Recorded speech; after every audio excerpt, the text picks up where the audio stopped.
Welcome back. I'm Tyler, you're watching Scarfing Scarves, and in the line of things that make me wish the person involved would fall down a well and die, creepers, i.e. men with the social graces of a retarded Dalmatian, are at the top of that list. Few studies seem to exist on why they think it's perfectly acceptable to harass female strangers, and while my own guesses usually involve their heads being smashed into a brick wall as a child, parental abuse usually gives them too much sympathy for me to consider it a plausible cause. It's more likely they were created out of a crude mixture of Republican values and general stupidity, and the top side of this particular hypothesis is the pleasing image of a hairy old man having a go at Rush Limbaugh's face. The ensuing activity would shut him up for at least 5 minutes, and the world can rest in the seemingly eternal wait for him to choke and die. Getting off topic, but pleasing all the same.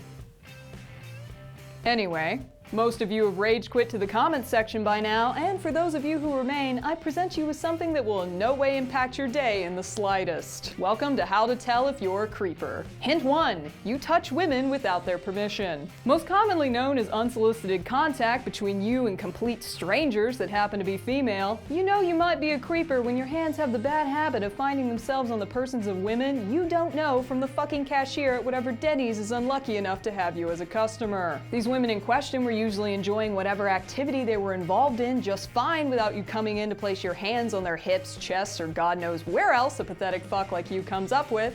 And given that you haven't been elbowed in the face for your sheer stupidity, you will usually know things got creepy again when the bouncer has to toss you out for nearly inciting a riot for placing your hands on someone who's had entirely enough of your shit. The hand-shaped mark on your face should be another clue to you, and the general looks of disgust as you approach should clue you into the fact that everyone around you hopes you stop breathing immediately upon contact. Hint 2. You make sexual comments to strangers. Otherwise known as your first pickup line, asking a woman if she's violent in bed too after watching her on the dance floor is not only sad and disgusting, as far as pickup lines go, it's not even that good. You could have at least asked me if it hurt when I fell. You know, from heaven, because you think I'm an angel. Well, the look on my face somehow hasn't conveyed that I hope you rot in hell, and am not interested in anything other than the fatal collision between your skull and the weight of your own overbloated ego. But please, go on with your pickup lines. I find them so charming. Hint 3.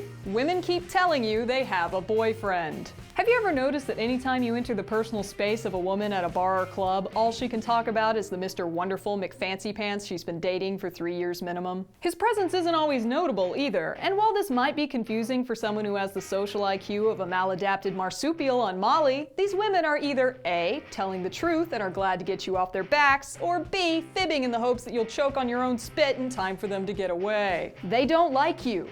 They're not going to like you. And should you continue to hover about still trying to come on to them after they've expressed their disinterest, then you know you're a giant piece of creepy, desperate toddler-level failure. You didn't get your freaking cookie, and now you're going to throw a tantrum at the nearest female unlucky enough to share oxygen with you. I'm sorry your mother had to bear the shame of giving birth to you. Also, your father smells of elderberries. Hint 4. You won't take a hint. Commonly known as turning away, shrinking down or back, or otherwise looking like she's being confronted with the human equivalent of a giant desperate penis in high tops, you know you're being a creeper when these signals aren't registering somewhere on the scale if she doesn't want to freaking talk to you. As a common nightclub attendee myself, the above scenario is consistently repeated in tightly packed spaces. And while I'd like to give the human race credit for the mental processing abilities above the common mashed potato, too often I'm reminded of just how far we have to go. Mainly in the, what the fuck, man? Can't you see I've scooted away from you at least 10 times? Stop trying to touch my freaking face, and so help me, if you touch my waist one more time, I will bite you so hard your grandchildren will have it as a birthmark.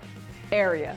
Hint 5. You follow women. For those who just can't be bothered with the usual palette of threatening behaviors, stalking someone through a parking lot or venue for reasons that would make your mother beat you with the stick of shame is a clear sign you've transitioned from general annoyance to raging freaking creep. Following women to their cars or wherever else you're hoping to get them alone is not sexy. It is freaking creepy. And if you can't be bothered to iron that fact into your skull after obvious signals to leave her the fuck alone, then neither I nor anyone watching will have any sympathy for you when you go home with a stiletto lodged somewhere in the vicinity of your right testicle. The ensuing sterility will only benefit the human race, and you'll serve as a solid reminder to dickwagons everywhere exactly what happens to men who think they're too godly to observe the mortal laws of leave women the fuck alone once asked, you sick, sad, twisted little twit. Or you could just not be a creeper.